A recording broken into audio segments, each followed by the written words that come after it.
Alléluia. Shalom à toi, Laetitia. Je vous dis shalom encore une fois de plus. Pour ceux qui ne me connaissent pas, je suis le disciple Yannick, connu sous le nom de Gasby. Je suis le disciple de Jésus-Christ en cette génération. Le Seigneur suscite ce ministère, car avoir un don ministériel de l'enseignement, c'est vraiment la chose que nous pouvons le plus demander au Dieu Tout-Puissant, tel qu'il est écrit dans le livre de Psaumes.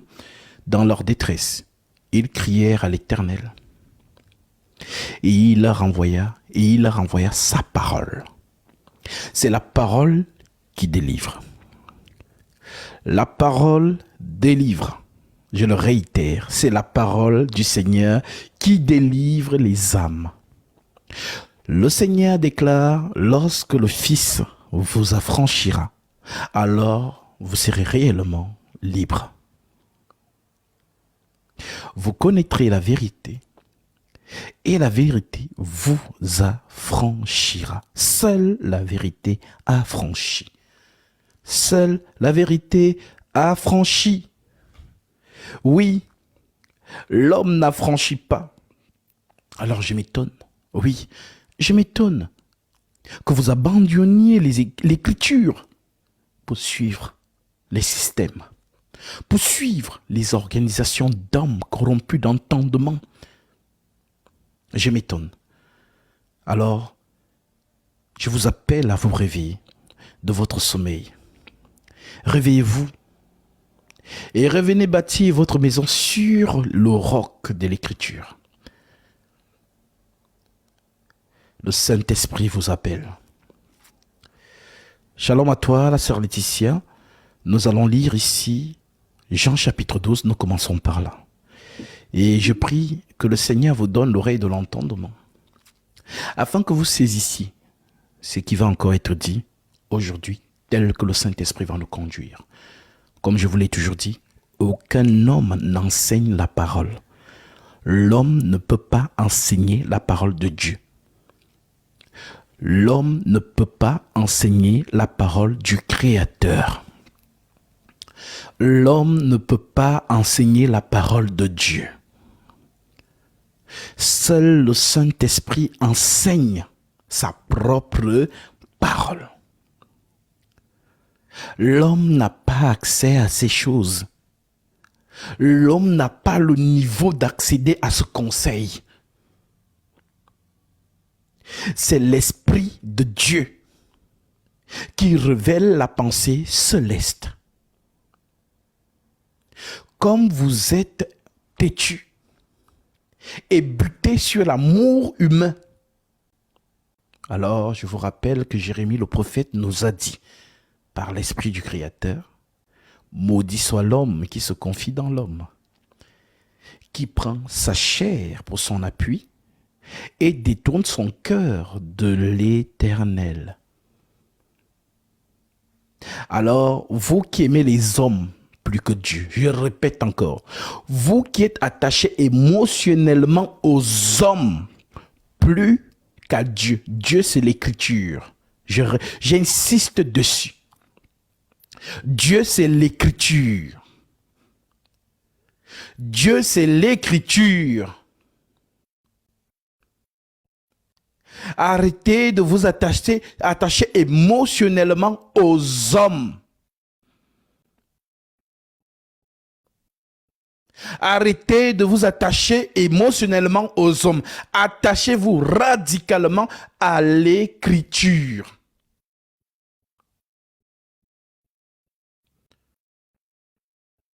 Je vous rappelle qu'il y a une prophétie qui court. Je vous rappelle qu'il y a une prophétie qui court. Et la prophétie qui court, c'est 2 Timothée 4:3. Ouvrez vos Bibles et lisons tous cette écriture.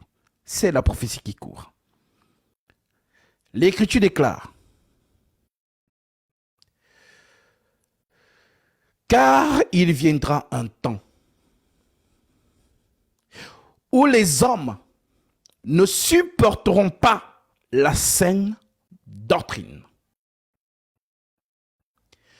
Car il viendra un temps où les hommes ne supporteront pas la saine doctrine.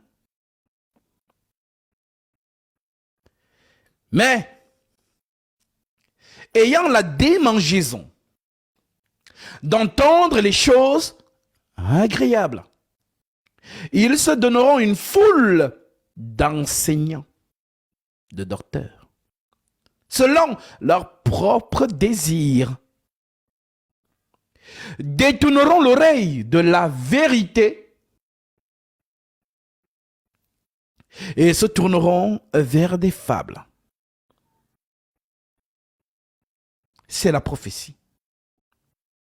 Alors tu es en 2024, n'est-ce pas? Examine-toi. Si tu te trouves dans la grâce, fais cet exercice. Examine-toi.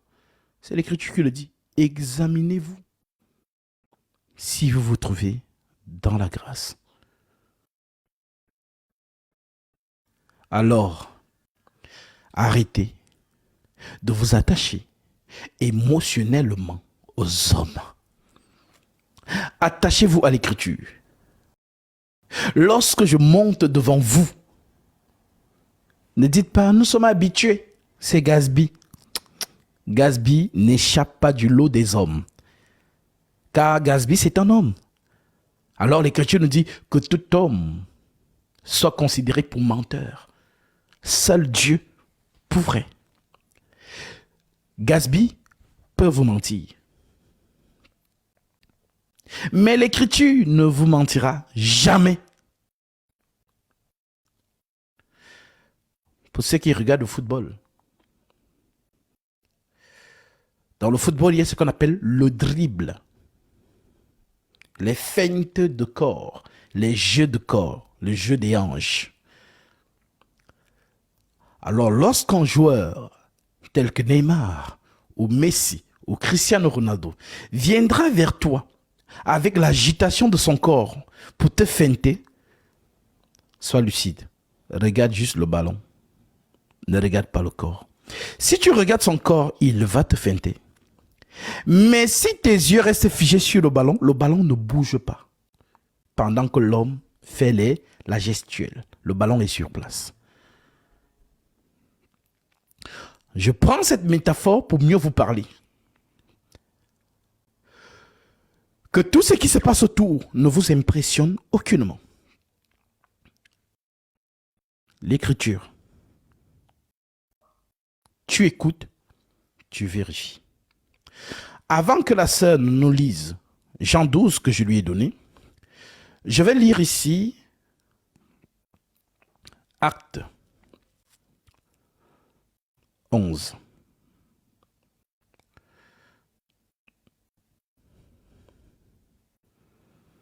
Acte 11.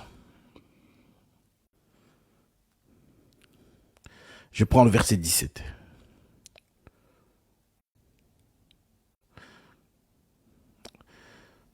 Excusez-moi.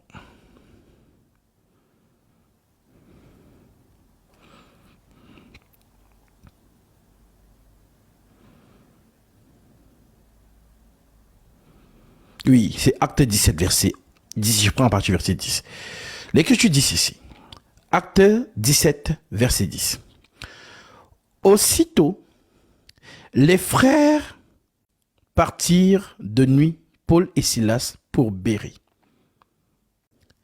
Lorsqu'ils furent arrivés, ils entrèrent dans la synagogue des Juifs. Ces Juifs avaient des sentiments plus nobles que ceux de Thessalonique. Ils reçurent la parole avec beaucoup d'empressement. Et ils examinaient chaque jour les Écritures pour voir si ce qu'on leur disait était exact.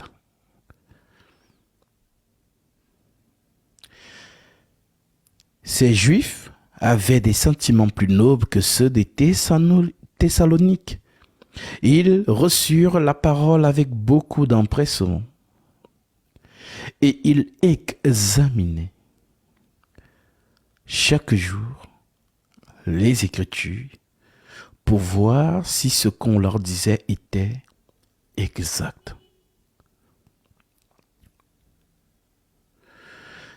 Ils étaient devant qui? Paul. Ils n'ont pas dit, nous avons confiance, c'est Paul. Non. Paul n'est qu'un homme aussi. Et l'homme, je vous l'assure, peut aussi parler poussé par l'esprit de Satan. Oui, oui. Regardez Pierre. Jésus lui a dit ça. Arrière de moi, Satan.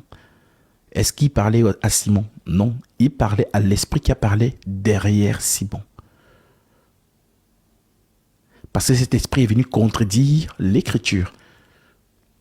Nous allons lire cette écriture.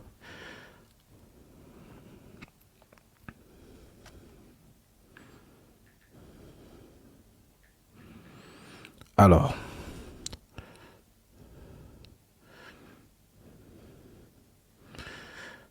nous sommes dans Matthieu 16, verset 23. Ma sœur, tu restes dans Jean chapitre 12. Matthieu 16. Je prends à partir du verset 20. Écoutez.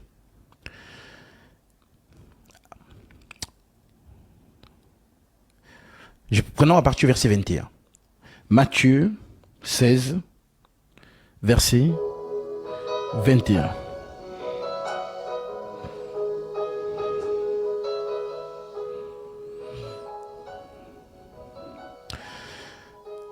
Dès lors, Jésus commença à faire connaître à ses disciples qu'il fallait qu'il allât à Jérusalem, qu'il souffrit beaucoup de la part des anciens, des principaux sacrificateurs et des scribes, qu'il fut mis à mort et qu'il ressuscita le troisième jour. Pierre l'ayant pris à part, dont Pierre prend notre Seigneur à part, se mit à le reprendre. Pierre reprend le Seigneur, mais Seigneur, comment ça? Non. Se mit à le reprendre et dit, à Dieu ne plaise. Seigneur, cela ne t'arrivera pas.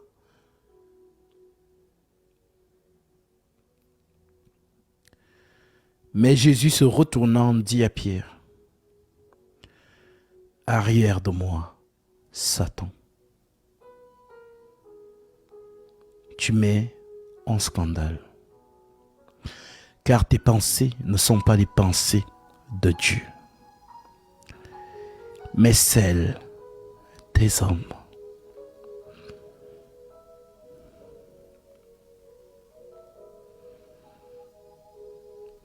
Simon, Pierre, n'était-il pas un disciple choisi par Jésus? Oui. Mais de Simon, Satan a parlé. Voilà pourquoi je réitère tous les jours, je vous en prie, ayez peur de l'homme. L'homme n'est qu'un habit, l'homme n'est qu'un vase, un véhicule dans lequel est dissimulé soit l'Esprit Saint,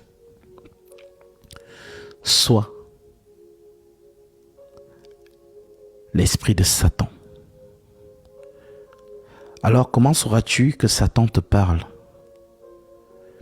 Et comment sauras-tu quand l'Esprit Saint te parle au travers d'un homme?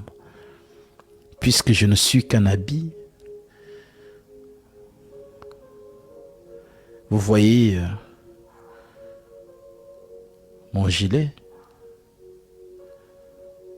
Si vous voyez, c'est parce que je le porte. Et je vous parle habillé de ce gilet.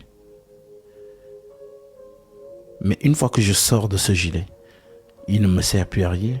Il est à la penderie. Alors l'homme, c'est un habit, c'est un gilet.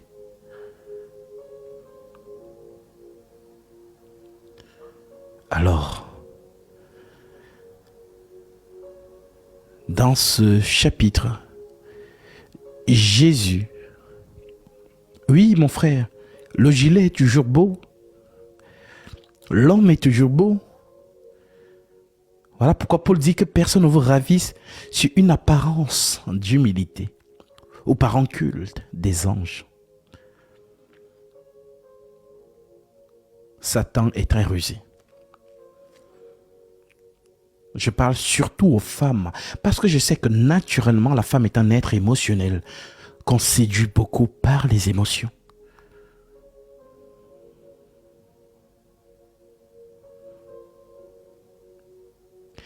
Vous n'avez qu'à regarder leur vie de chaque jour. Vous allez retrouver des femmes avec 3 enfants de pères différents. Vous allez penser qu'elles sont légères. Non, ce n'est pas qu'elles sont légères. C'est qu'elles se sont fait berner par des hommes qui sont venus avec un objectif, juste de coucher avec elles et de partir. Mais elle est venue avec son corps, son cœur. Et elle a cru aux paroles de cet homme. Je vais t'épouser. Je suis un homme sérieux. Je ne suis pas comme tous les hommes. Il a mis cette dernière en confiance. Alors cette dernière s'est donnée. Sauf que celui-ci a fui. Elle est restée enceinte. Donc l'homme, par sa manière de manier la langue de Molière, peut séduire une femme, peu importe la femme. Voilà pourquoi j'ai toujours l'habitude de dire que toutes les femmes ont le même âge. La manière dont tu séduis une de 18 ans, c'est la même manière que tu séduis celle de 45 ans. Les mots ont une force. Les mots ont une force. Voilà donc pourquoi l'homme qui sait parler séduit la femme. C'est donc pourquoi vous devez comprendre que la partie la plus intime d'une femme, ce n'est pas ce que vous pensez, c'est plutôt son oreille. L'homme qui a l'oreille d'une femme a tout son...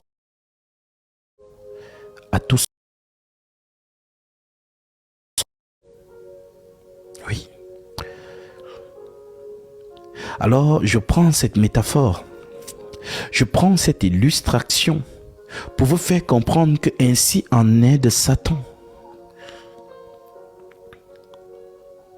Ça sera toujours par un langage séduisant comme il a séduit Ève, par le verbe. Nous allons y arriver doucement, doucement. Mais je suis en train de vous préparer afin que lorsqu'on va entrer dans la matière, vous compreniez l'essence des mots du Seigneur Jésus-Christ. Alors oui, nous voyons ici dans Matthieu chapitre 16 au verset 21. Jésus ici ne contredit pas la prophétie. Jésus étant fidèle, qui respecte la parole, l'écriture. Souvenez-vous, c'est l'un de ses noms. Il s'appelle fidèle et véritable.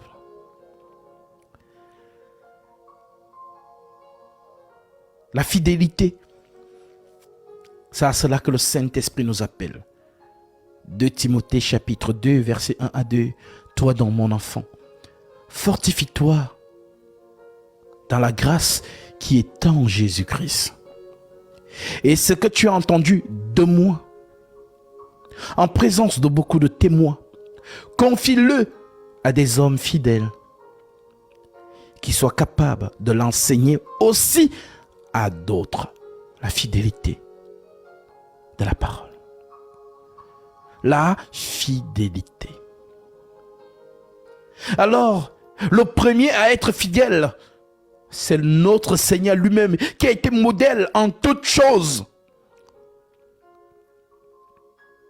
Il a respecté la parole. Même au moment de voir la coupe, il voit la douleur. Alors son corps tremble, mais il dit, non ma volonté, mais que ta volonté s'accomplisse.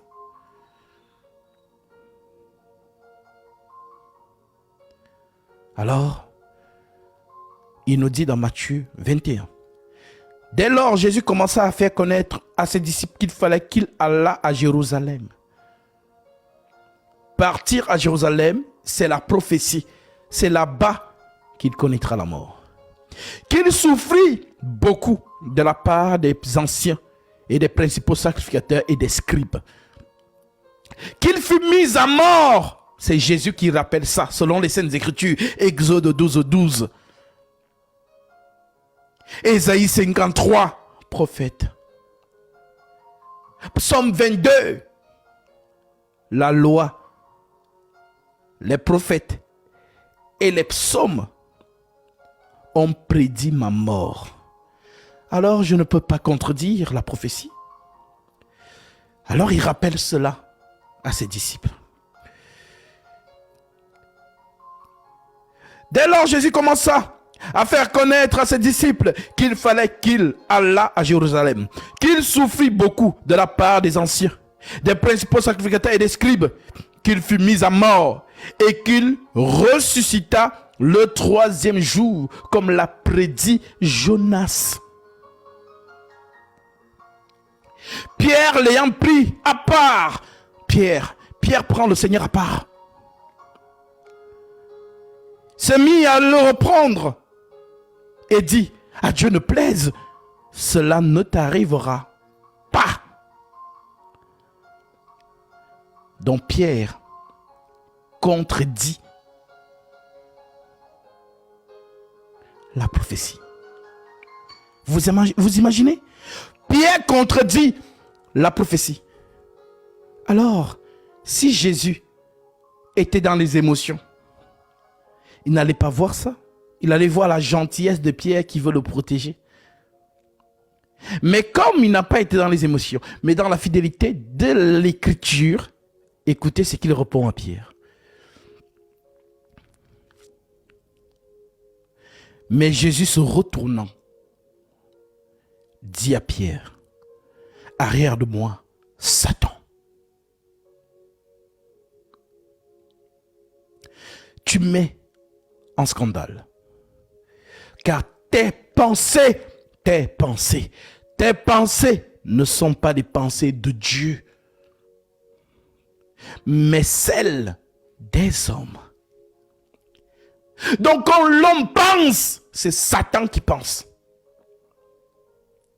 Il y a les pensées de Dieu, il y a les pensées de Satan.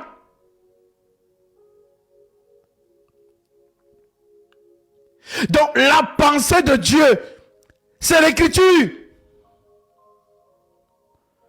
La pensée de Satan, ce sont les raisonnements.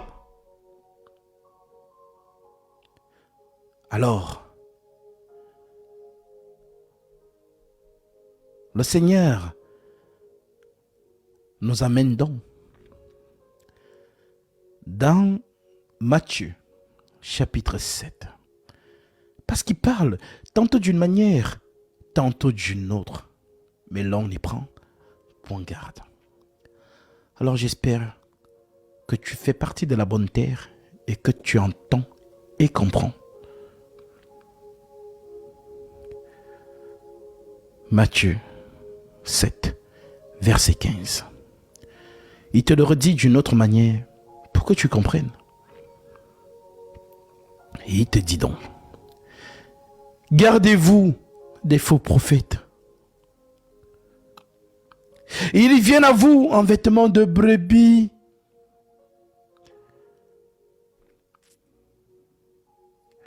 Mais au-dedans, ce sont des loups ravisseurs. Vous les reconnaîtrez à leurs fruits. À leurs fruits. Alors ma soeur, mon frère, toi qui m'écoutes, je ne sais pas d'où tu m'écoutes, mais ce qui est sûr, c'est que tu m'écoutes. Comment reconnais-tu un homme de Dieu? Par son apparence?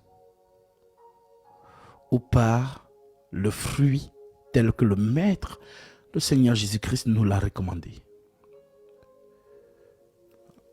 C'est une vraie question que je te pose.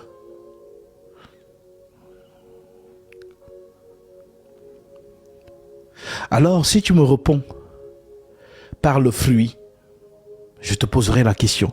C'est quoi le fruit? C'est quoi le fruit?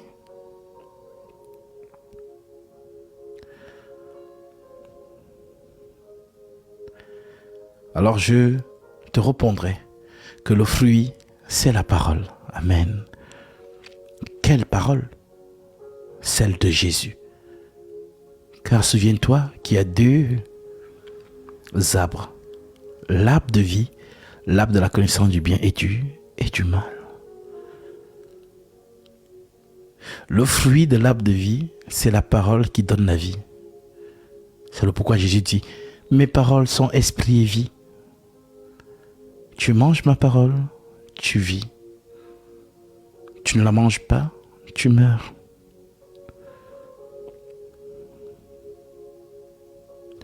L'arbre de la connaissance du bien et du mal, c'est quoi? C'est toujours la parole. Mais laquelle? La loi. Là où il y a la loi, Satan vient. Là où il n'y a pas la loi, Satan ne vient pas.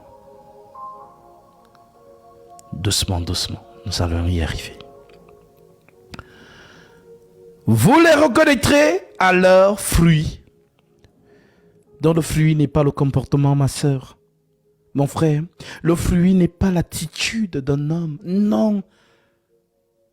Les païens se comportent bien. Mais pose-lui la question sur Jésus, il va te dire Jésus n'existe pas.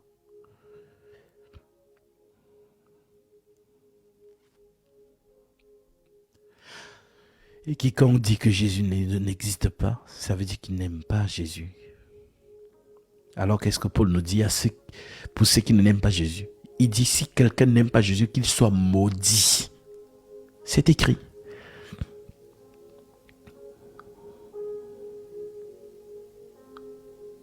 Alors, le fruit n'est pas le comportement. Le fruit n'est pas l'attitude. Non. L'apparence. Non. Le fruit, c'est la parole de Dieu. Alors Jésus te parle donc des deux arbres. Gardez-vous les faux prophètes, car ils viennent à vous en vêtements de brebis, mais au-dedans ce sont des loups ravisseurs. Vous les reconnaîtrez à leurs fruits. Maintenant il explique. Cueille-t-on des raisins sur des épines ou des figues sur des chardons? Tout bon arbre. Maintenant, il nous parle des arbres. Alors, de quel arbre il parle? Est-ce qu'il parle des arbres que nous voyons dehors? Ou c'est une parabole? Ma soeur, mon frère, l'arbre est un homme. C'est ça sa pensée ici. Tout bon arbre, en d'autres termes, tout bon ministre porte du bon fruit à la vraie parole.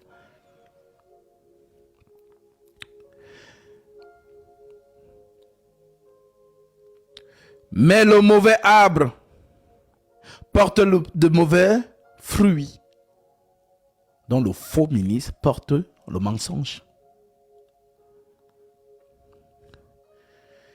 Un bon arbre ne peut porter de mauvais fruits. Non, un vrai ministre de Dieu ne peut pas prêcher le mensonge. Non. Ni un mauvais arbre porter de bons fruits. Non, un faux homme de Dieu ne peut jamais prêcher la vérité.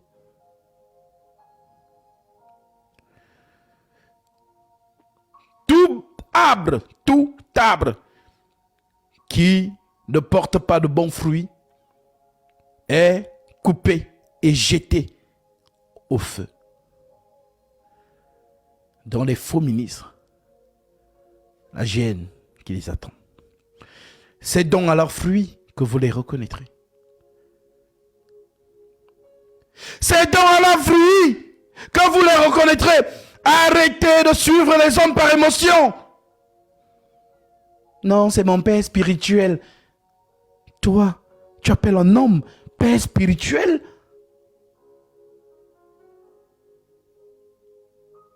Alors, ça veut dire que tu ne te souviens pas des paroles de ton maître? N'appelez personne sur la terre votre maître. Le maître spirituel, c'est Jésus. N'appelez personne sur la terre votre père. Le père spirituel, c'est Jésus-Christ. Aucun homme ne peut porter ce titre. Quiconque porte ce titre, c'est un antéchrist. Voilà pourquoi on appelle la papauté Saint-Père. Le Saint-Père, c'est Jésus-Christ. Et non un homme. On ne te parle pas du papa qui a tué à la maison. Jésus te parle ici du Père des Lumières, tel qu'on l'appelle. Père des Lumières!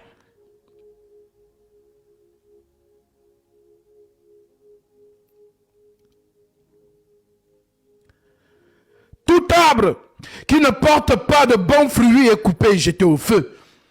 C'est donc à leurs fruits que vous les reconnaîtrez. Il continue à expliquer. Verset 21.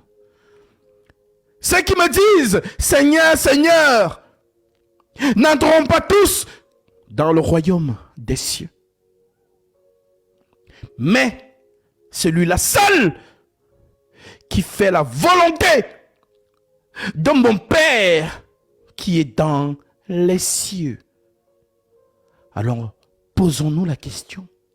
Oui, ma sœur, pose la question avec moi. C'est quoi la volonté du Père qui est dans les cieux? Alors je te répondrai avec l'écriture. C'est quoi la volonté du Père qui est dans les cieux? Ma sœur, lisons cette écriture. Jean 17, verset 5 et le verset 6. Voici la volonté du Père qui est dans les cieux. Ceux qui font cette volonté, ce sont eux qui entrent dans le royaume des cieux. Oui. Et maintenant, toi, Père, glorifie-moi auprès de mettre mon casque pour t'entendre.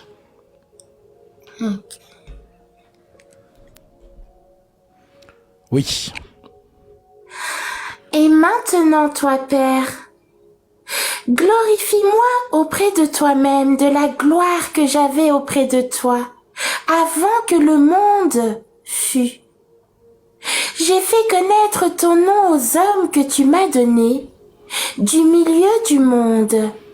Ils étaient à toi, et tu me les as donnés, et ils ont gardé ta parole. Amen. Voici la volonté du Père. Gardez sa parole. Je leur ai fait connaître ton nom.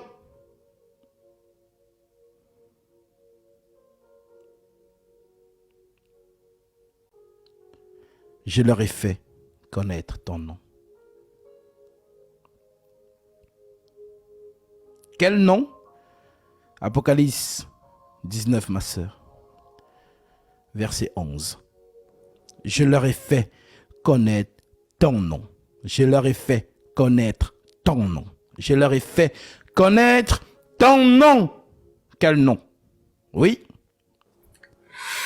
Puis je vis le ciel ouvert. Et voici, parut un cheval blanc. Celui qui le montait s'appelle Fidèle et Véritable, et il juge et combat avec justice. Ses yeux étaient comme une flamme de feu. Sur sa tête étaient plusieurs diadèmes. Il avait un nom écrit que personne ne connaît, si ce n'est lui-même. Et il était revêtu d'un vêtement teint de sang. Son nom est la parole de Dieu. Son nom est la parole de Dieu. Il avait un nom écrit sur sa cuisse que lui seul, il connaît. Son nom est la parole de Dieu. Répète encore cette partie-là pour la bonne compréhension de ceux qui nous suivent. Comme je l'ai toujours dit ici, nous ne faisons pas le concours de celui qui lit bien. Ce n'est pas le journalisme. Nous méditons, nous savourons chaque phrase, chaque mot, chaque virgule pour en tirer la substance de cette parole du Christ. Alors, soyez attentifs lorsque vous nous écoutez. Soyez disposés lorsque vous entendez la parole. Et pour ceux qui auront des questions, gardez-les pour la fin. Prenez votre bloc-notes, votre stylo et écrivez les choses que vous n'allez pas percuter. Notre Dieu n'est pas un Dieu de désordre, mais un Dieu de paix. Soyez disposés. Même si vous n'êtes que deux, avec qui le Seigneur a rendez-vous ce matin, c'est à vous qu'il parle. Nous ne parlons pas à la multitude. Nous ne sommes pas là pour une grande audience. Mais nous sommes là parce que le Seigneur a ses enfants et c'est à ses enfants qu'il parle. Donc que chacun sache comment il est venu dans ce live. Oui. Puis je vis le ciel ouvert, et voici, parut un cheval blanc. Celui qui le montait s'appelle Fidèle et Véritable, et il juge et combat avec justice. Ses yeux étaient comme une flamme de feu. Sur sa tête étaient plusieurs diadèmes. Il avait un nom écrit que personne ne connaît, si ce n'est lui-même. Et il était revêtu d'un vêtement teint de Daniel. L'apôtre Paul n'a pas fait une formation. Il a dit lui-même, personne ne m'a enseigné l'évangile. Je l'ai reçu directement du Seigneur lorsqu'il fut ravi au 3e ciel. Donc les gens qui vous embrouillent avec la théologie, avec les formations aux écoles des prophètes, aux machins, sortez de ces choses. Mettez vos genoux au sol comme Daniel et demandez au Seigneur. Car ce jour-là, Daniel devait mourir avec tous ses compagnons, y compris tous les sages de Babylone, les devins, les astrologues. Oui, Daniel chapitre 2. Ils devaient tous mourir, y compris Daniel. Lisez bien. Daniel a demandé une faveur, qu'on lui laisse un peu de temps. Et il s'est retranché dans la prière. C'est dans la prière qu'il reçoit donc la révélation. Ce n'est pas en lisant les livres. Ce n'est pas en allant, je ne sais pas faire telle formation. Justement, ces hommes vous montrent leur incapacité. Ils n'ont pas le don. Alors, ils créent des facultés.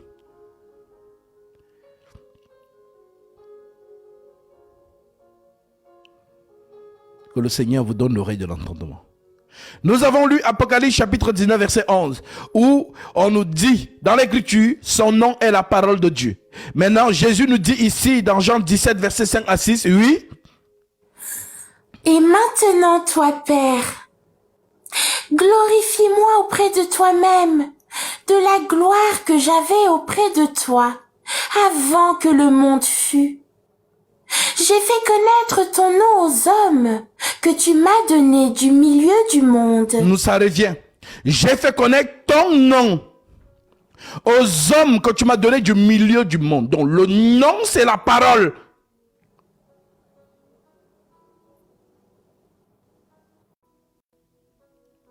J'ai fait connaître ton nom aux hommes que tu m'as donné du milieu du monde. Oui.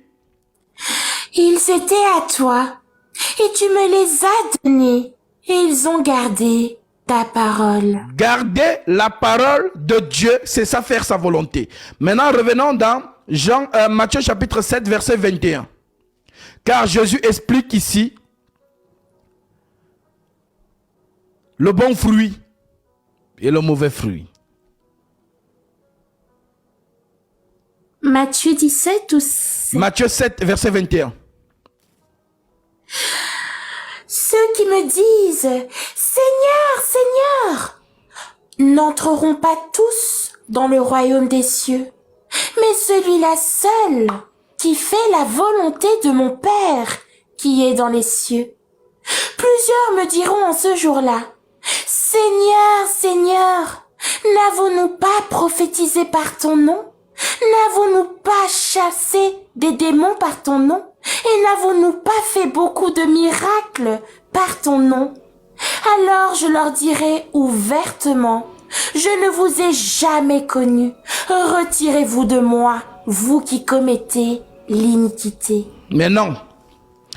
Aujourd'hui, en 2024, 2023, 2022, 2021, 2020, depuis que les apôtres sont partis,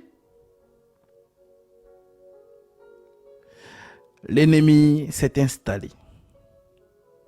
Oui, l'ennemi s'est installé, tel que l'apôtre Paul l'avait prédit. Alors je lis cette prédiction et la sœur va continuer parce que Jésus reproche ici à ces gens qui disent, Seigneur, n'avons-nous pas chassé les démons par ton nom? Aujourd'hui, lorsqu'on chasse les démons, pour la population, ça veut dire que tu es homme de Dieu. Seigneur, n'avons-nous pas prophétisé par ton nom? Pour les gens d'aujourd'hui, lorsqu'un homme prophétise, cela veut dire qu'il est homme de Dieu. Ces mêmes personnes disent, Seigneur, Seigneur, n'avons-nous pas fait des miracles par ton nom? Lorsque les gens voient quelqu'un faire des miracles, pour eux, c'est un homme de Dieu. Alors Jésus corrige cette compréhension en disant, je leur dirai ouvertement, je ne vous ai jamais connu. Retirez-vous de moi, vous qui commettez l'iniquité. Aujourd'hui, nous allons camper dessus. L'iniquité, qu'est-ce que c'est? Appelez donc ceux qui disent qu'ils sont hommes de Dieu, qui viennent recevoir instruction. Et vous-même aussi, soyez attentifs pour que vous sachiez dans quoi vous êtes et dans quelle humanité vous vivez. Car vous marchez dans la prophétie tous les jours de votre vie sans le savoir. Sortez du milieu de mon peuple. Mais comment sortir si je suis aveugle? Un aveugle ne peut pas voir la porte. C'est un verset que les gens utilisent. Sortez du milieu de mon peuple. Mais on sort comment? On ne peut que sortir si on voit. Maintenant, quand on dit voir, toi tu vois tes yeux là. Non, je ne parle pas de tes yeux. Oui, le Seigneur est venu nous donner les yeux pour que nous sortons de Babylone. Je suis venu donner le recouvrement de la vue aux aveugles. Je suis venu donner le recouvrement de la vue aux aveugles. Alors la vue, c'est quoi? Oui, seulement si on voit, on peut s'en rendre compte que donc depuis là, j'étais dans Babylone sans le savoir. Merci Seigneur de m'avoir donné la vue. Alors je sors de Babylone. Tant que tu n'as pas la vue, tu es toujours dans Babylone, sans le savoir. Alors le bon enseignement te donne les yeux pour que tu t'en rendes compte et que tu sortes.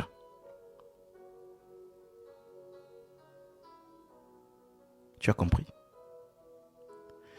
Oui, je ne vous ai jamais connu. Retirez-vous de moi, vous qui commettez l'iniquité. Vous qui commettez l'iniquité. Alors ma sœur, ne sois plus donc impressionnée par les miracles. Dès que quelqu'un vous dit, oh, convention, machin, venez nombreux, il y aura des miracles. Tu prends, tu achètes ton ticket. Oui, seulement $100, 100 euros. Tu achètes, tu pars. Oui, c'est un homme de Dieu. Jésus a corrigé ça. Ils ont fait toutes ces choses. Mais le Seigneur dit, je ne les connais pas. Je ne vous ai jamais connus. Et qu'est-ce qu'il reproche? Il dit, retirez-vous de moi, vous qui commettez l'iniquité. Alors l'iniquité, c'est quoi? L'iniquité. Alors Jésus lui-même explique cela. Ma sœur, lisons. C'est quoi l'iniquité? Verset 22. verset 24. Verset 23, et tu enchaînes avec le verset 24. Jésus lui-même explique c'est quoi l'iniquité. C'est dans quel verset? Matthieu 7. Nous étions dans Matthieu 7, tu as lu le verset 21. Maintenant, nous sommes au verset... tu enchaînes avec le verset 23, le verset 24.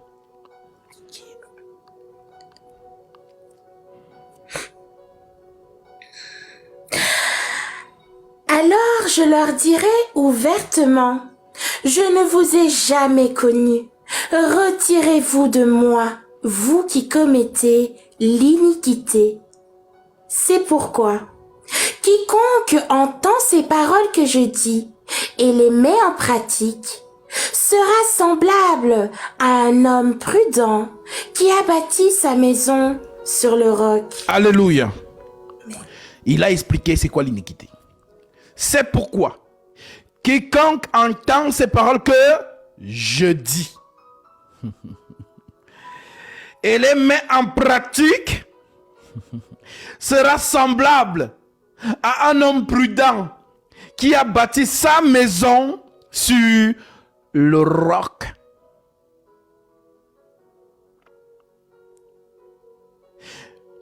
Oui, les paroles de Jésus, c'est le roc.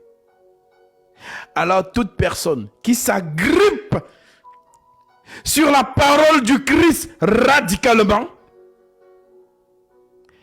c'est quelqu'un de prudent, dit Jésus. La prudence. Que, vraiment mon frère, ce que toi tu dis là, et ce que dit l'Écriture, ce n'est pas la même chose. Pour ne pas prendre de risques, je reste accroché sur l'Écriture. Merci quand même. Au revoir.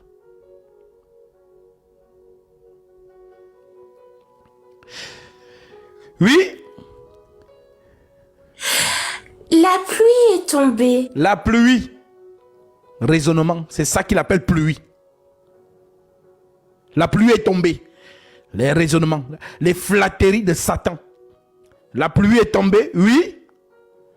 Les torrents sont venus. Les torrents. Toujours la séduction. Voilà, les flatteries. Non, non, si Paul a dit ça, c'est parce que... Voilà, c'est ça, les torrents. Oui. Les vents ont soufflé. Les vents ont soufflé. Les fausses doctrines. Les fausses doctrines. Éphésiens 4. Je lis ça très vite. Éphésiens 4. Directement le verset 14. Afin que nous ne soyons plus des enfants flottants et emportés à tout vent de doctrine. Les vents ont soufflé. Les fausses doctrines. Afin que nous ne soyons plus des enfants emportés à tout vent de doctrine. Par la tromperie des hommes, par leur ruse, les pluies, dans leurs moyens de séduction, mais que professant la vérité dans la charité, nous croissions à tous égards à celui qui est le chef, le rocher, Christ. Oui. La pluie est tombée, les torrents sont venus, les vents ont soufflé et se sont jetés contre cette maison. Elle n'est point tombée parce qu'elle était fondée sur le roc. Alléluia! Donc toi qui m'écoutes, toi qui restes fidèle aux saintes lettres apostoliques, tu ne tomberas pas. Parce que tu as pris le rocher pour ton appui et non l'homme.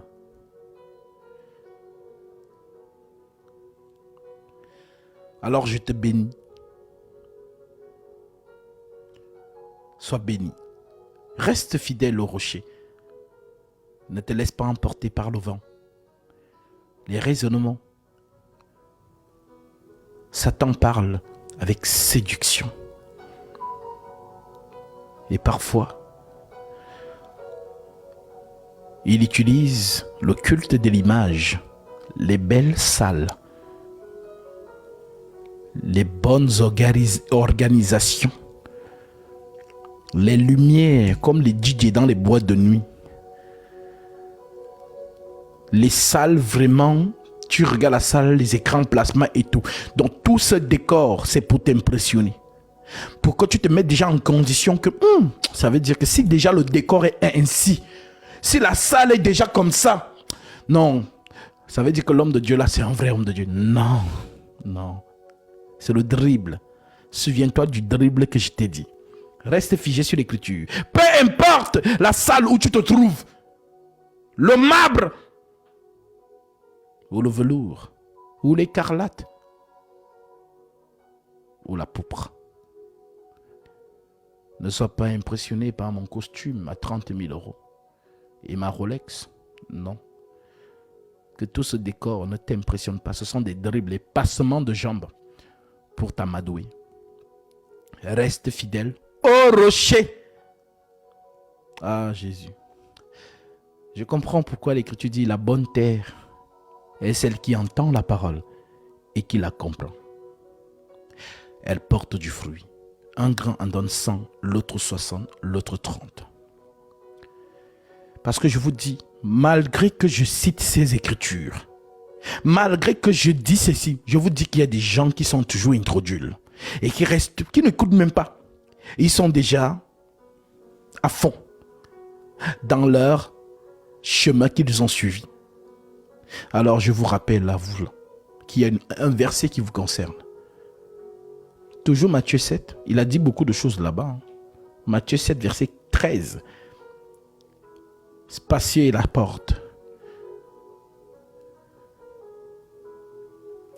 Large est le chemin, spacieux est la porte qui mène à la perdition. Il y en a beaucoup qui entrent par là. Étroite est la porte. Resserrez le chemin qui mène à la vie. Il y en a peu. Oui. Des millions de spermatozoïdes qui courent tous vers l'ovule. Mais un seul ne pénètre.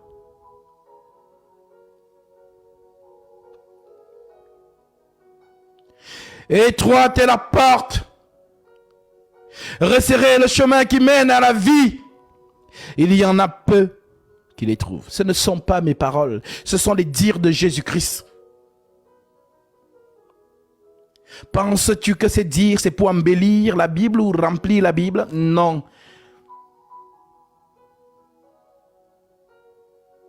Alors oui. Oui, ma sœur? Mais quiconque entend ces paroles que je dis et ne les met pas en pratique sera semblable à un homme insensé qui a bâti sa maison sur le sable. La pluie est tombée, les torrents sont venus, les vents ont soufflé et ont battu cette maison. Elle est tombée et sa ruine a été grande. Après que Jésus eut achevé ses discours, la foule fut frappée de sa doctrine, car il enseignait comme ayant autorité, et non pas comme leurs scribes. Alléluia. Il enseignait comme ayant autorité, et non pas comme les scribes. Ça veut dire quoi? Enseigner comme ayant autorité. Ça veut dire que lorsque tu enseignes, on a l'impression que c'est toi qui as écrit la Bible. Il y a une maîtrise. Tu ne tâtonnes pas. Tu es limpide et clairvoyant. Et ce ne sont que les Écritures qui s'expriment. Voilà pourquoi lorsque tu m'entends prêcher, tu ne peux pas me contredire parce que je te prêche avec l'Écriture. Tu m'écoutes, tu vérifies, et c'est la même chose. Donc entre ce que je dis et ce qui est écrit, c'est un seul esprit. Je suis un avec l'Écriture. Oui. C'est à cette prudence que le Seigneur appelle. Des gens qui vous parlent par raisonnement et par discours, séduisant des hommes. C'est ce que vous écoutez. Voilà pourquoi ils se sont transformés en coach de vie aujourd'hui. Toi, tu écoutes les conseils du quotidien. Tu penses que c'est ça qu'on appelle la parole de Dieu. Oh, tu es dans un sommeil. Et la mort va te surprendre. Réveille-toi, toi qui dors. Réveille-toi. Le message est Christos en Christ. Et non d'autre chose. Le Saint-Esprit a été donné pour démystifier Jésus. Ma sœur, Colossiens 4, verset 1. Écoutez ce que Paul nous dit à ce propos. Colossiens chapitre 4, verset 1. À vos Bibles, vérifiez cette écriture.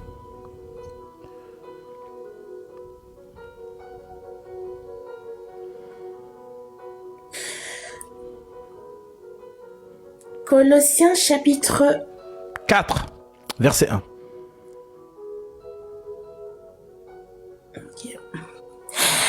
Maître, accordez à vos serviteurs ce qui est juste et équitable, sachant que vous aussi, vous avez un maître dans le ciel.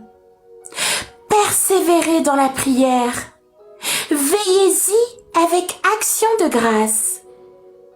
Priez en même temps pour nous, afin que Dieu nous ouvre une porte pour la parole, en sorte que je puisse annoncer le mystère de Christ. Alléluia!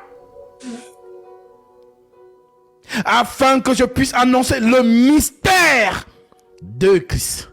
L'évangile, bien-aimé, c'est vous démystifier Jésus.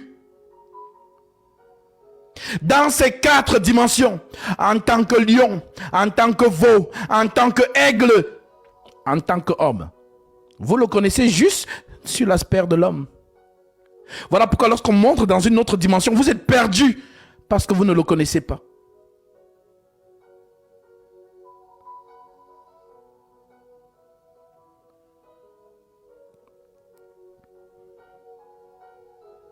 Tu ne connais pas ton maître. Tu ne le connais que sur un seul angle. Le connaître, c'est le connaître dans les 4 dimensions.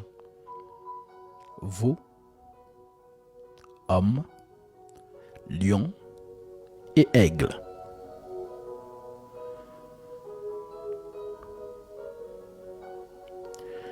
Oui. C'est dans le pourquoi. Tout ce que tu as toujours lu, de Genèse à Apocalypse, ne te parle que de ces 4 dimensions.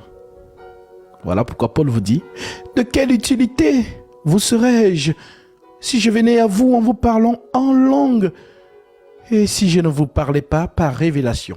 Jésus dans la révélation. Par connaissance. Jésus dans la connaissance. Par doctrine. Jésus dans la doctrine. Et par prophétie. Jésus dans la prophétie.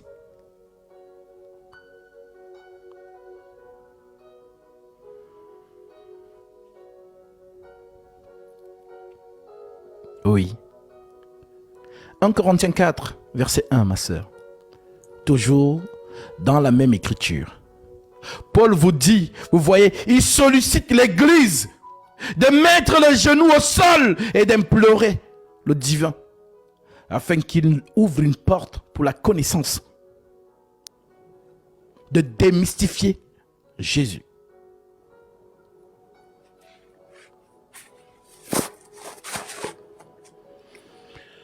En Corinthiens 4, verset 1.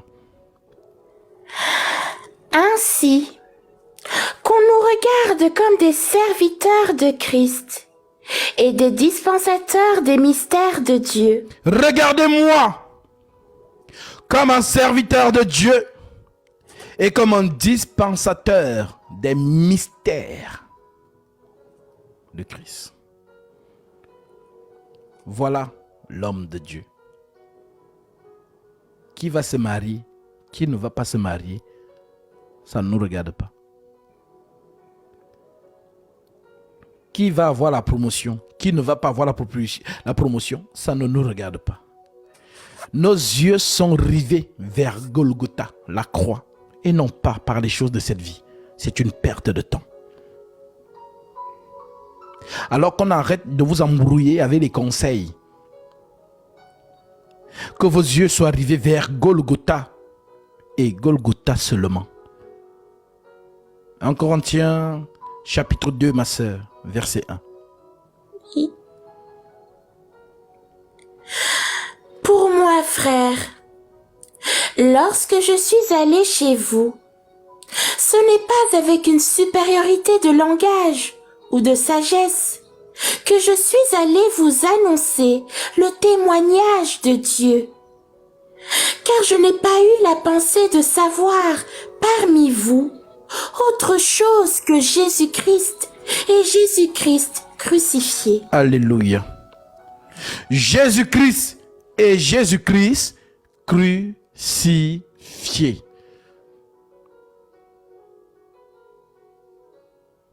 Alors, nous avons donc lu Matthieu 7, où le Seigneur nous parle de l'iniquité, la fausse doctrine et la vraie doctrine. Ce Seigneur qui est notre référence, nous marchons que par ses dires. Alors il nous dit ceci. Matthieu 17, Jean 17, ma sœur, versets 19 à 20.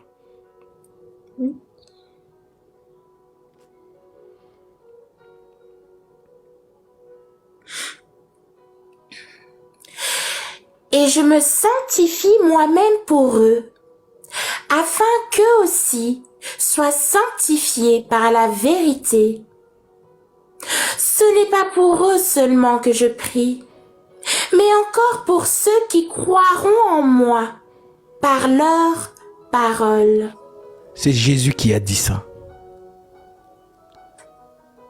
Je ne prie pas seulement pour eux, mais les eux là, c'est qui? Ceux qu'il a choisis, ceux qui étaient au mont des Oliviers lorsqu'ils repartaient au ciel. Les 11 là, ils étaient là. C'est à eux qu'il a dit, allez et faites de toutes les nations des disciples, les baptisant au nom du Père, du Fils et du Saint-Esprit, et enseignez-leur ce que je vous ai prescrit. Et je suis avec vous tous les jours, jusqu'à la fin du monde.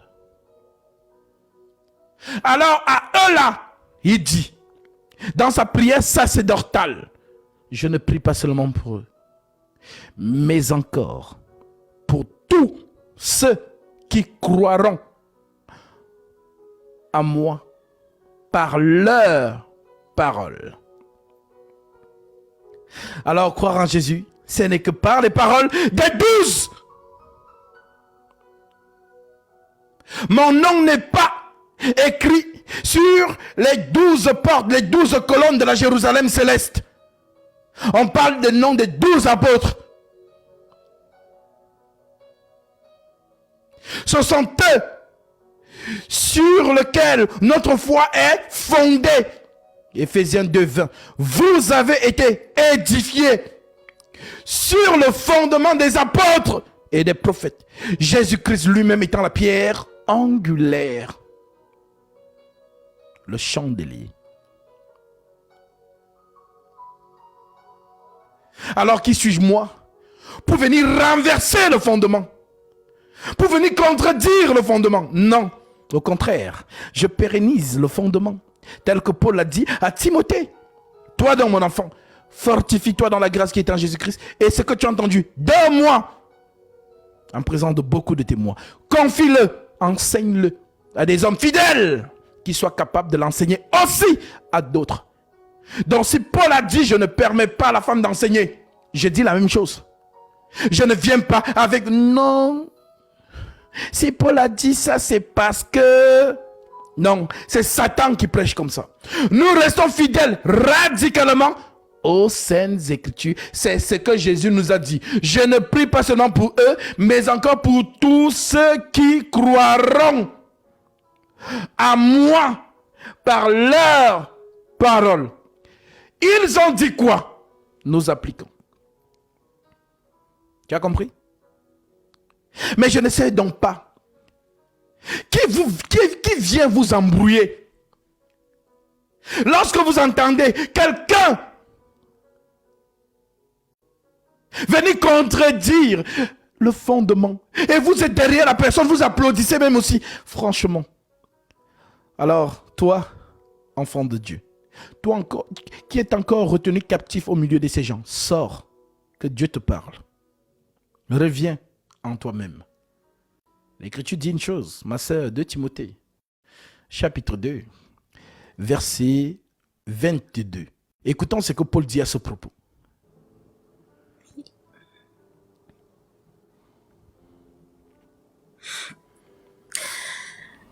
Fuis les passions de la jeunesse et recherche la justice, la foi, la charité, la paix, avec ceux qui invoquent le Seigneur d'un cœur pur.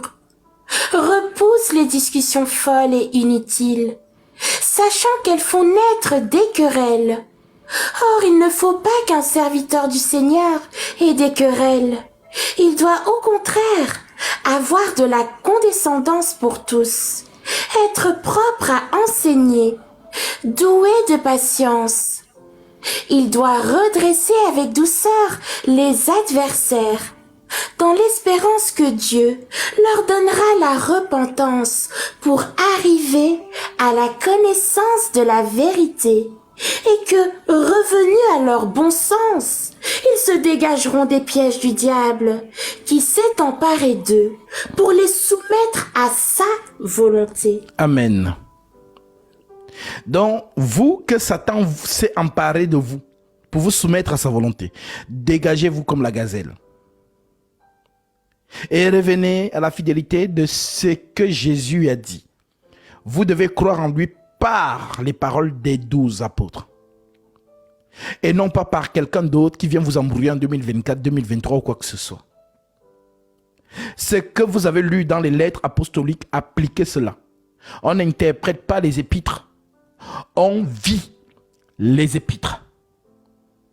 Donc ceux qui viennent vous embrouiller par émotion. Non, si Paul a dit ça, c'est parce que de toute manière, Paul n'aimait pas les femmes. Paul était misogyne. Paul. Ce Paul est un instrument de Jésus-Christ. Ce Paul, c'est un instrument de Jésus. Ma sœur, lisons ça. Actes chapitre 9. Oui.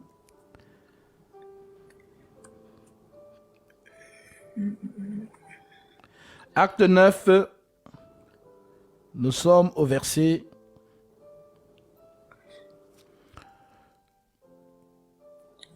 Directement, prenons le verset 15. Ben, prenons même à partir du verset 13. Prenons même à partir du verset 12. Voilà, le Paul que les gens sont en train de raconter n'importe quoi aujourd'hui en 2024. Ce Paul-là, oui, parce qu'il y a tellement de théories sur lui. Oh, il était misogyne, il n'aimait pas les femmes, oh ceci, oh cela. Maintenant, lisons ce que Jésus lui-même dit à propos de l'apôtre Paul. Car il prie, et il a vu en vision un homme du nom d'Ananias, qui entrait et qui lui imposait les mains, afin qu'il recouvrât la vue. Ananias répondit, « Seigneur, j'ai appris de plusieurs personnes tout le mal que cet homme a fait à tes saints dans Jérusalem. Et il a ici des pouvoirs de la part des principaux sacrificateurs pour lier tous ceux qui invoquent ton nom. » Mais le Seigneur lui dit, « Va, car cet homme est un instrument que j'ai choisi pour porter mon nom devant les nations, devant les rois et devant les fils d'Israël. Amen. Et je lui... Amen. C'est Jésus qui a dit ça.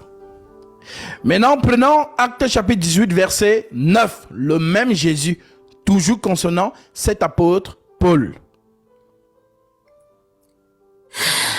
Le Seigneur dit à Paul en vision pendant la nuit, « Ne crains point, mais parle et ne te tais point, car je suis avec toi, et personne ne mettra la main sur toi pour te faire du mal.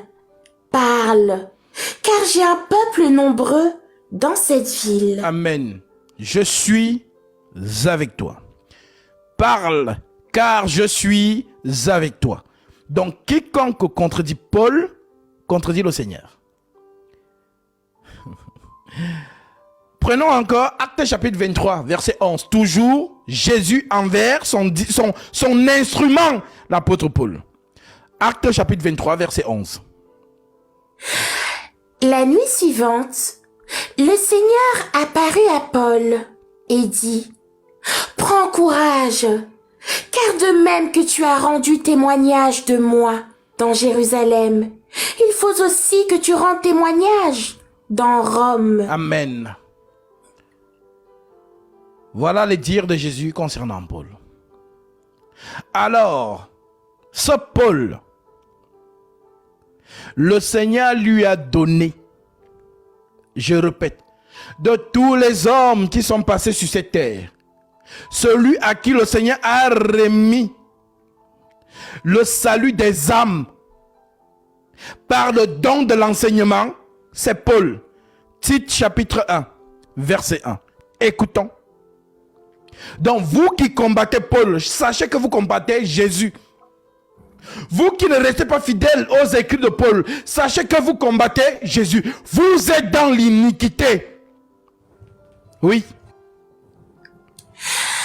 Paul, serviteur de Dieu et apôtre de Jésus-Christ, pour la foi des élus de Dieu et la connaissance de la vérité qui est selon la piété, lesquels reposent sur l'espérance de la vie éternelle, promise dès les plus anciens temps par le Dieu qui ne ment point, et qui a manifesté sa parole en son temps par la prédication qui m'a été confiée d'après l'ordre de Dieu, Amen. notre Sauveur. Alléluia.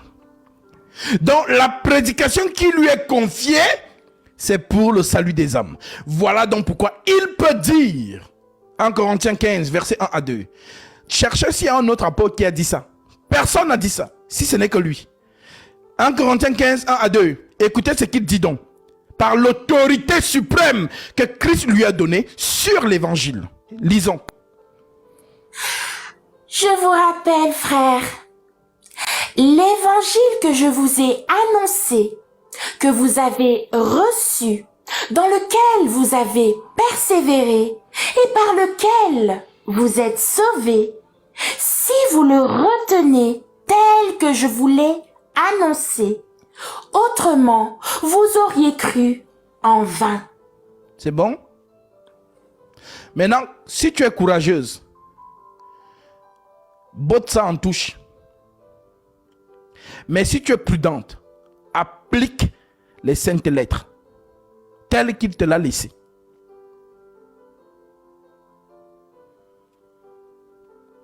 Tu as compris ma soeur, tu as compris mon frère. Volonté du Père. Mais si tu ne fais pas ainsi, tu es dans l'iniquité. Car l'iniquité contredit la parole de Jésus. On appelle iniquité ce qui contredit la parole de Dieu. 2 Corinthiens 11, verset 1, ma sœur. Toujours ce Paul.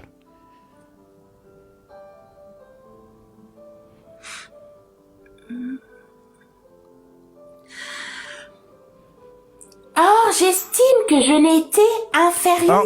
2 Corinthiens chapitre 11. 2 Corinthiens chapitre 11, verset 1.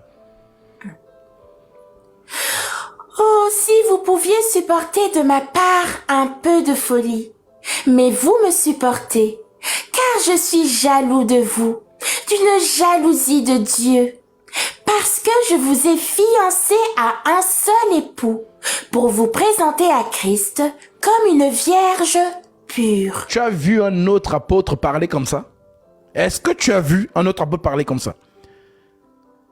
Je, au singulier, je vous ai fiancé à un seul époux pour vous présenter à Christ comme une vierge pure.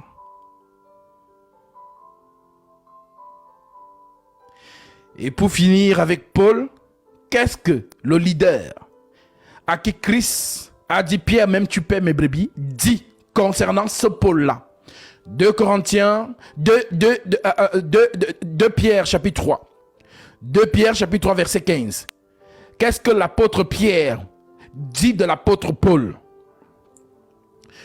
2 Pierre chapitre 3 à partir du verset 15. Écoutons. Croyez que la patience de notre Seigneur est votre salut.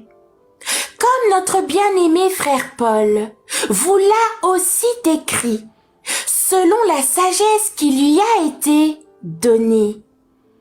C'est ce qu'il fait dans toutes les lettres, où il parle de ces choses, dans lesquelles il y a des points difficiles à comprendre, dont les personnes ignorantes et mal affermies tordent le sens, comme celui des autres écritures, pour leur propre ruine.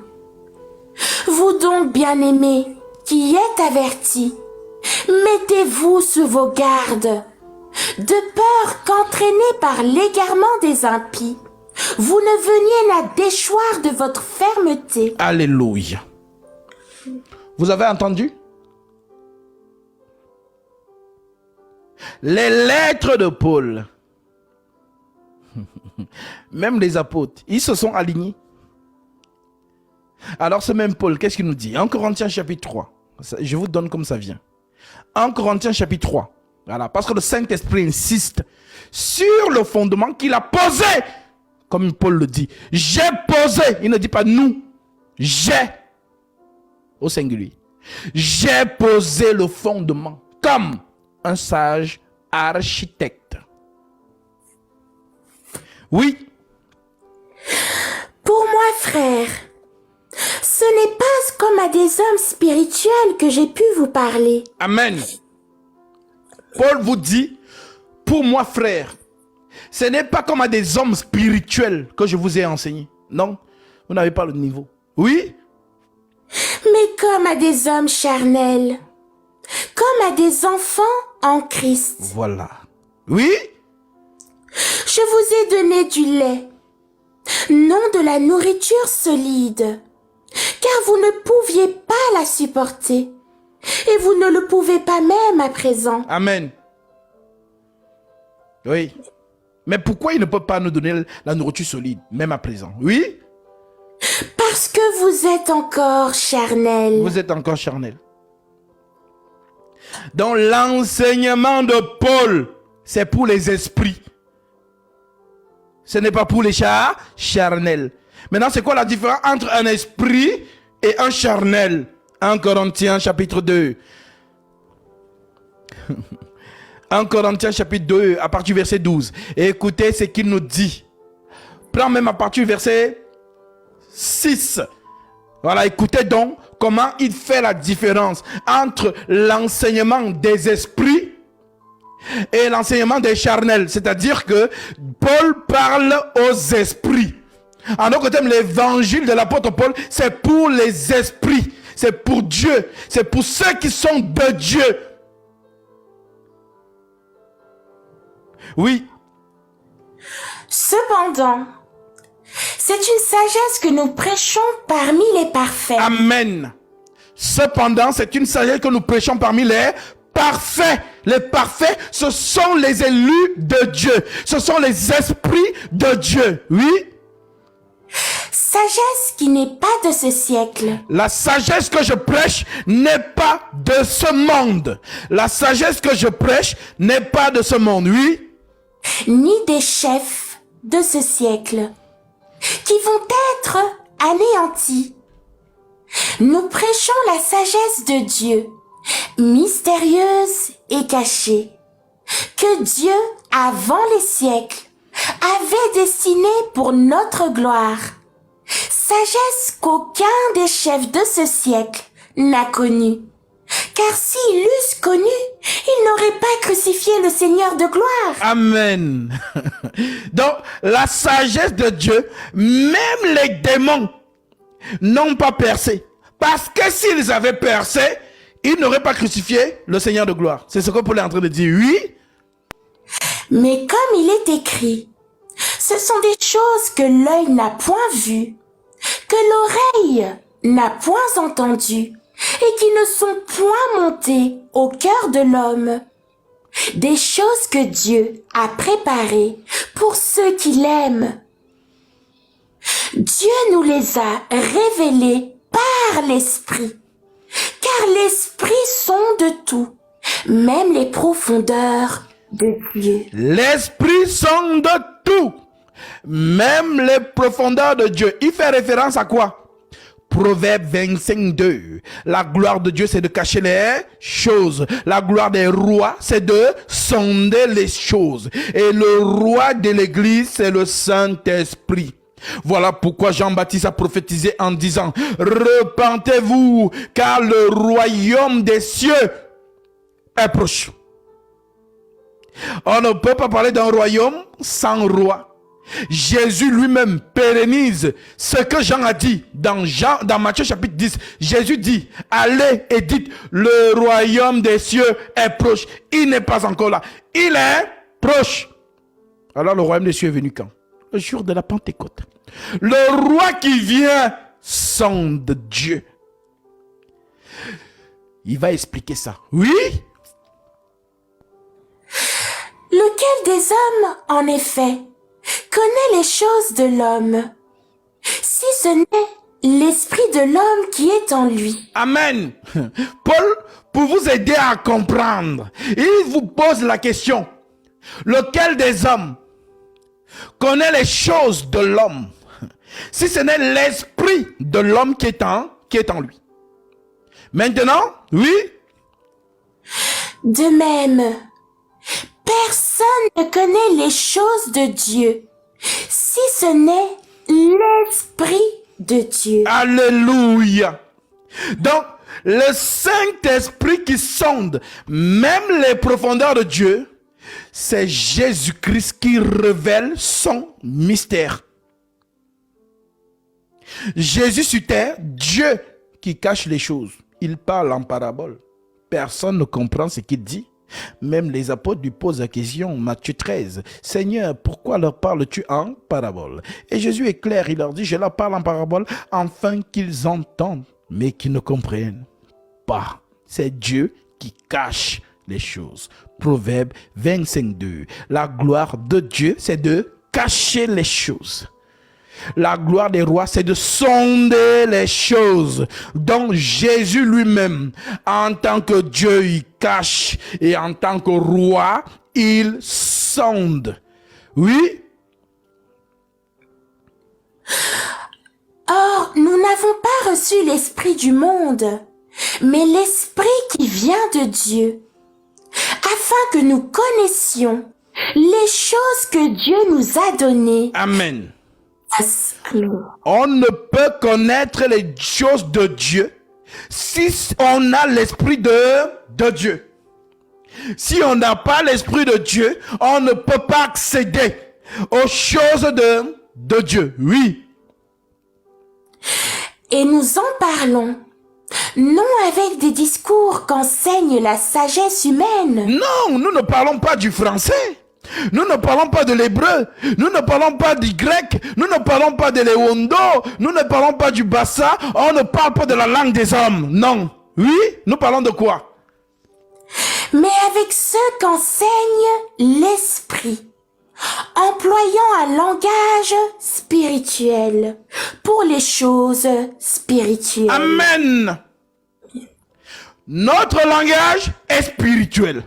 Donc quand je dis droite de Dieu, les charnels qui écoutent l'évangile en français, en grec, en hébreu, eux ils voient vraiment une droite. Ah, droite, ça veut dire que quelqu'un qui est à ma droite, non. Donc, Jésus est assis à la droite de Dieu. Ça veut dire que donc, Dieu est ici, Jésus est assis à la droite. Les voilà là-bas.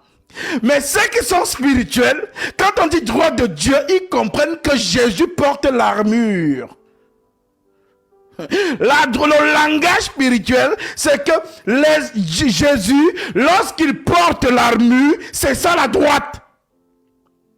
Dieu guerrier. Dieu qui combat.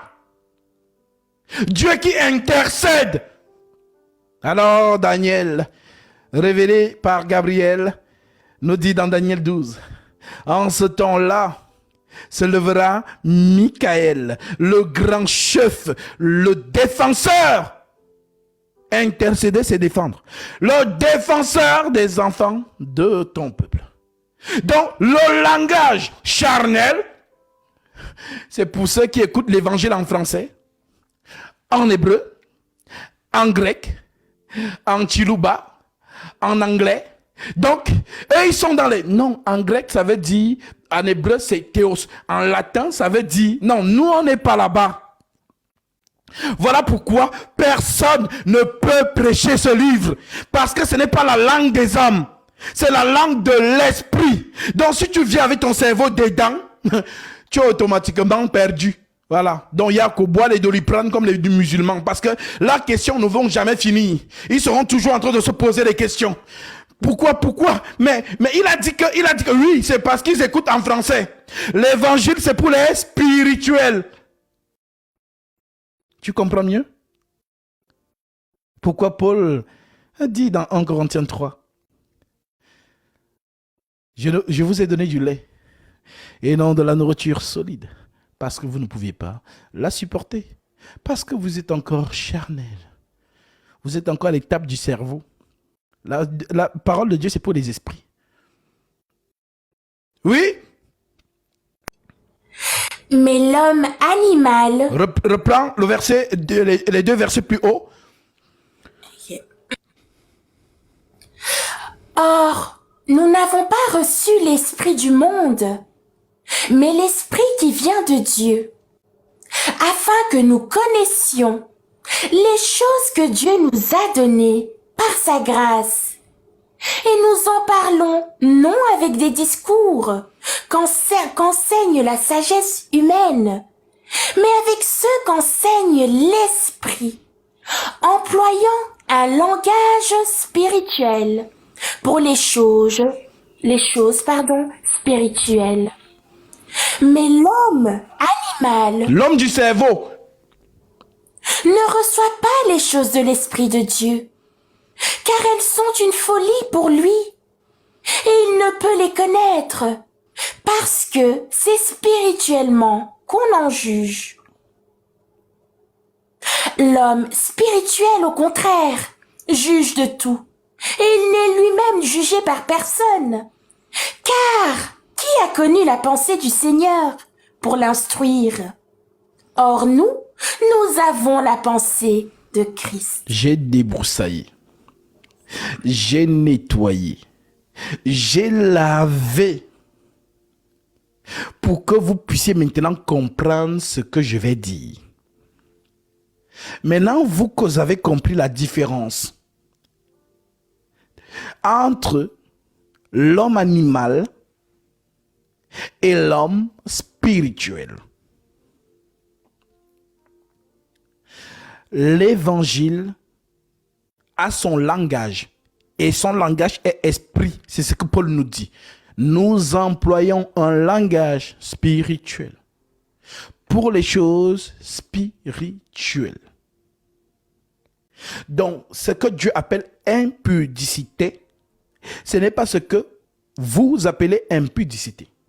Ce que Dieu appelle droite, ce n'est pas ce que vous appelez droite.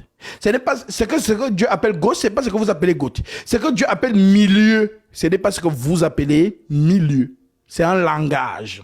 Alors, ceci étant dit, ma sœur, allons maintenant dans Jean chapitre 12. Oui. Donc, les cerveaux, vous restez. Les spirituels, nous montons. Voilà. C'est de ça qu'il s'agit.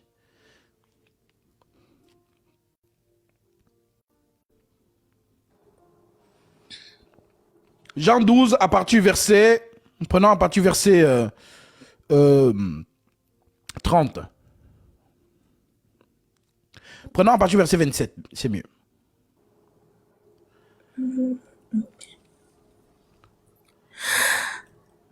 Maintenant mon âme est troublée.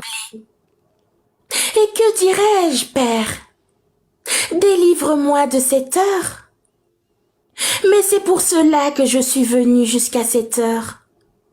Père, glorifie ton nom. Et une voix vint du ciel.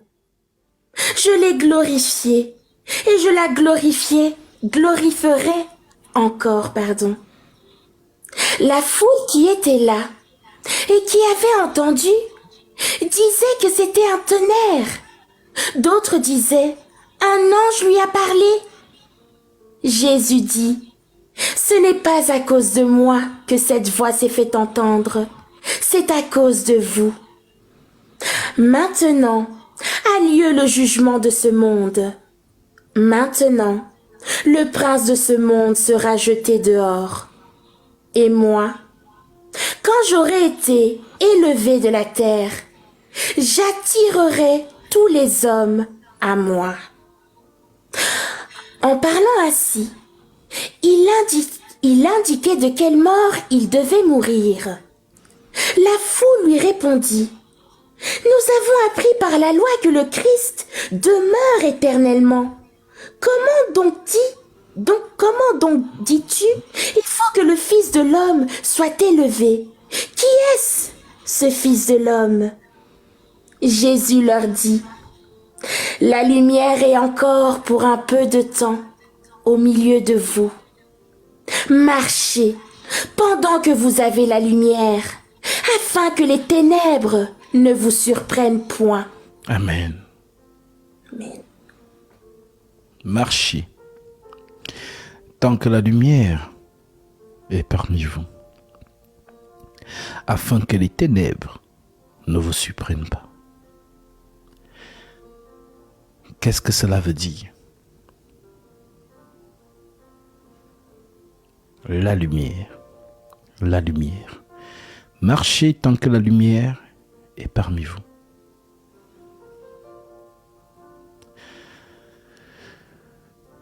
Marchez pendant que la lumière est parmi vous.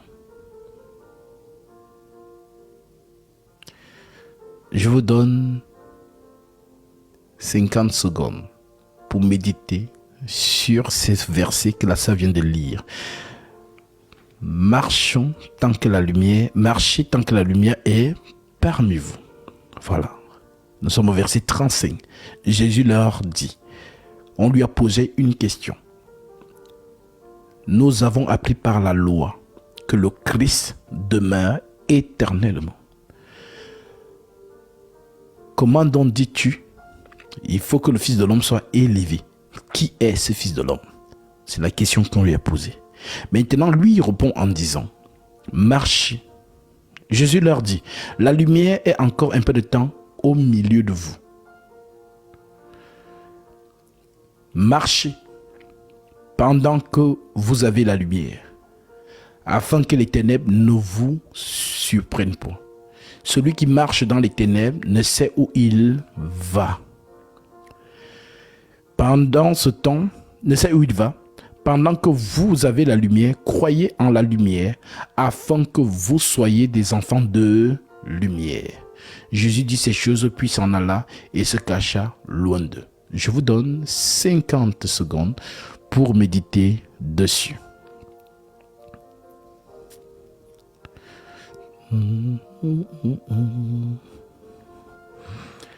Cinquante secondes.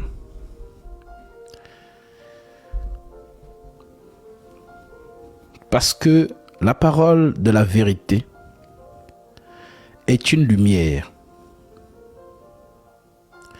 Notre Seigneur Jésus n'est plus là physiquement. Il n'est plus là physiquement.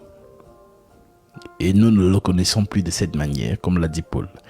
Si vous avez connu Jésus selon la chair, sachez que nous ne le connaissons plus de la même manière.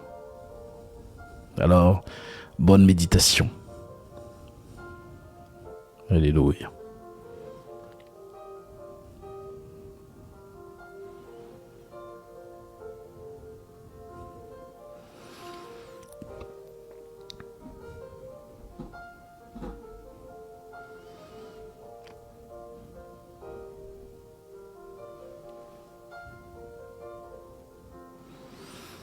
Méditez, méditez, que cela vous parle.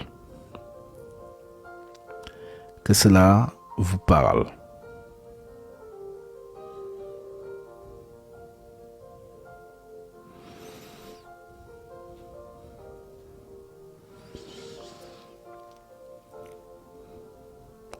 Alors, il faut bien suivre lorsque nous donnons les versets. Voilà pourquoi on vous demande de les noter.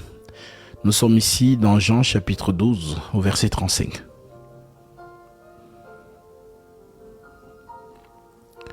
Voilà. Vous ne devez plus être des totos spirituels ou des pigeons. Vous devez devenir des aigles, les enfants de la prophétie, qui sont habillés du vrai enseignement.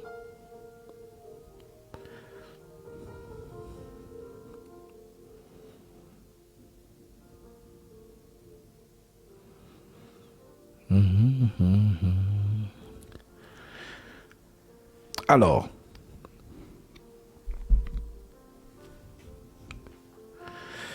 Jésus dit ici donc, marchez tant que la lumière est au milieu de vous. Donc nous avons compris que la lumière c'est qui? C'est qui la lumière? Selon l'écriture que vous venez de méditer.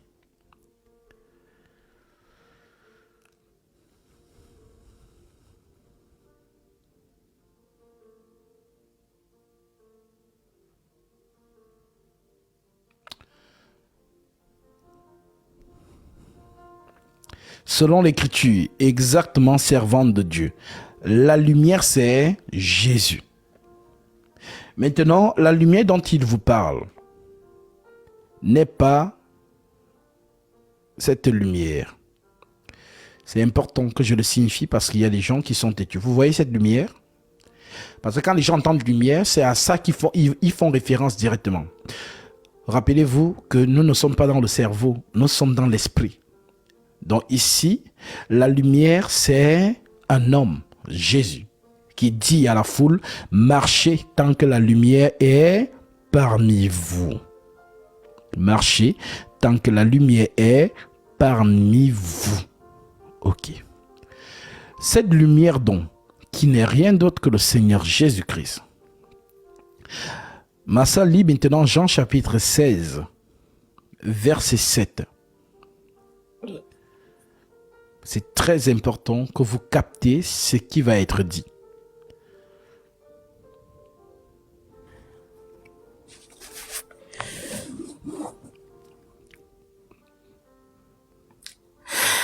Cependant, je vous dis la vérité.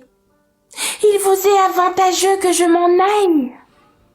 Car si je ne m'en vais pas, le consolateur ne viendra pas vers vous. Mais si je m'en vais, je vous l'enverrai. Et quand il sera venu, il convaincra le monde en ce qui concerne le péché, la justice et le jugement.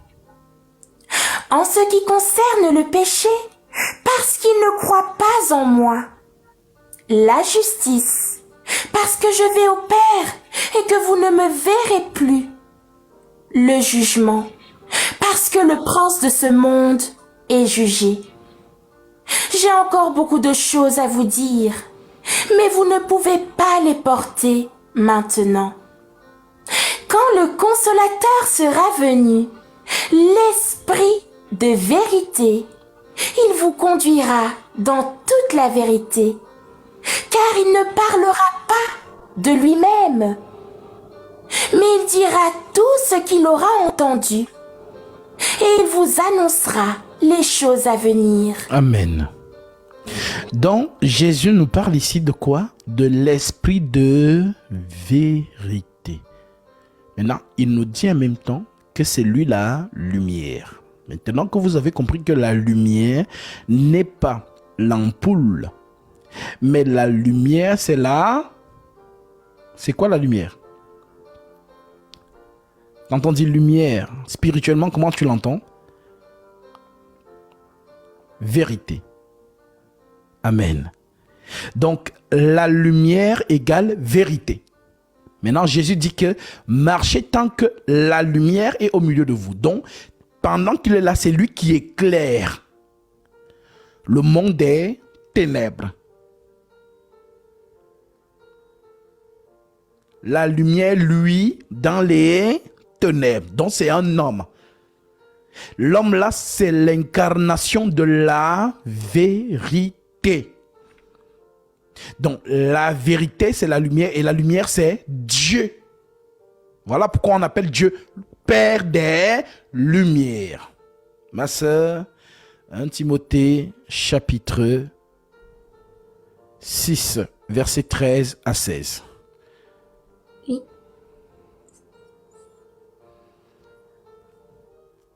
1 Timothée, chapitre 6, versets 13 à 16. Là, nous sommes maintenant dans la décortication, l'explication. 1 Timothée, chapitre 6, versets 13 à 16.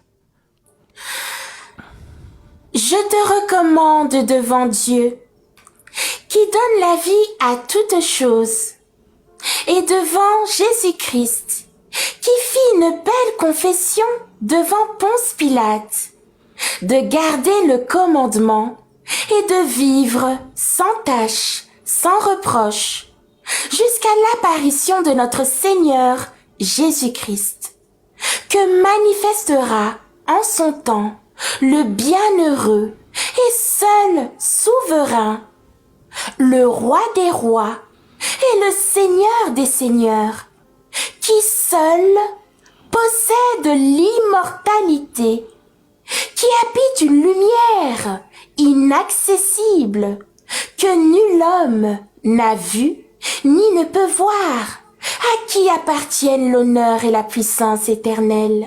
Amen. Alléluia. La nature de Dieu. Donc, celui que vous avez appelé Jésus sur terre, ce n'est pas un homme. Jésus n'est pas un homme. Jésus est devenu un homme pour te sauver. C'est la différence. Ce n'est pas un homme. Il est devenu homme pour te sauver. Voilà donc pourquoi, lorsque celui qui habite, parce que c'est sa nature est lumière. Quand on parle de la nature de Dieu, Dieu dans sa nudité, Dieu sans énigme, c'est la lumière. Voilà pourquoi l'Écriture dit ceci, 1 Jean chapitre 3, verset 1, ma sœur, pour que vous compreniez la pensée de l'Esprit Saint au travers de l'apôtre Jean. 1 Jean chapitre 3, verset 1.